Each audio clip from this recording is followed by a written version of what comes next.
Hello friends, welcome back to my new video. তোমাদের সঙ্গে আরেকটি ভিডিও নিয়ে চলে আসলাম। এই ভিডিওটি একটি ইন্টারেস্টিং ভিডিও হতে চলেছে, কারণ কি আগে কখনো আমি ক্যানভাস ইউজ করিনি। আমি এই প্রথম ক্যানভাস ইউজ করে এই শিবজি অ্যান্ড পার্বতী মাতার পোর্ট্রেট করব। এটি ড্রয়িং করতে আমি 8x10 ইঞ্চি ক্যানভাস বোর্ড ইউজ করেছি। আর ড্রয়িংটি করেছি আমি ক্রিস মেথড ইউজ করে।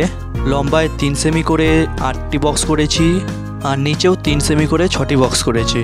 আর তোমরা এই পুরো ভিডিওটি দেখতে থাকো, আর তোমাদের এই ভিডিওটি কেমন লাগবে অবশ্যই কমেন্টে জানিও।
আর তোমাদের এই ভিডিওটি কেমন লেগেছে অবশ্যই কমেন্টে জানিও। দেখা হচ্ছে একটি নেক্সট ভিডিওতে।